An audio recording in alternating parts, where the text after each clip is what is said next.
جلسه سالانه سازمان امنیت و همکاری اروپا در شهر ورشو لهستان بدون شرکت مقامداران تاجیک جریان دارد. مقامات تاجیک به این جلسه که از روز 26 سپتامبر آغاز شد نآمدند. در جلسه این سازمان وضع حقوق بشر در کشورهای جهان ارزیابی می شود.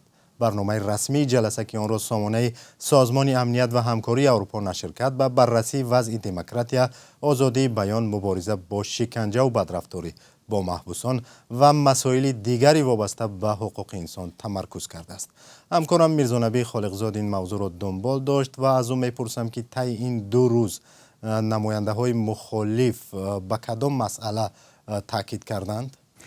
سلام به بینندگان گرامی. بله مومن محدین کبیری رهبر پیمان ملی ائتلاف 4 سازمان مخالفان تاجیک در اروپا در همین جلسه کشتار به گفته‌اش جمعی اقلیت پامیری، حبس و فرار صدها فعالان، روزنامه‌نگاران و بازداشت دست کم 10 خبرنگار و بلاگر را به اتهام‌های ساخته حادثه‌های فاجعه بار برای جامعه شرمنده تاجیکستان نامیده است.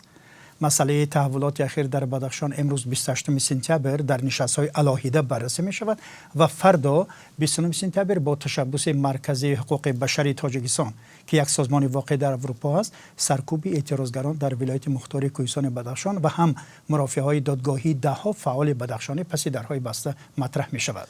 میرزا نبی، بجز این مسئله باز کدام موضوعات در آنجا ارزیابی شدند؟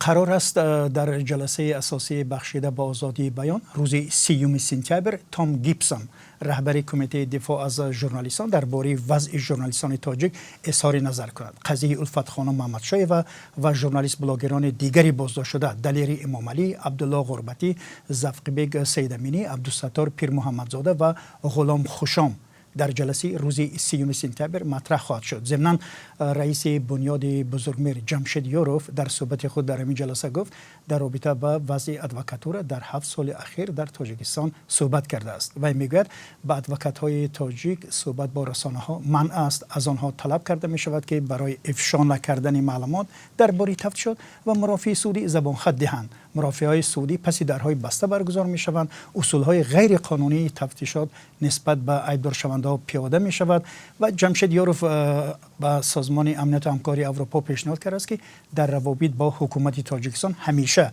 مسئله کاهش فشار بالای رسانه‌های مستقل، نهادهای ادوکاتور، اتفاقهای کسبه، اتحادیه‌های دینی و جمعیتی باید مطرح شود و انتظار می رود در همین نشست پژوهشگاه مکالمه اوراسیا در جلسه 30 سپتامبر موضوع تروریستی اعلان شدن حزب نهضت اسلامی را در روسیه و پیامدهای آن را به بررسی گذارد. تشکر میرزا.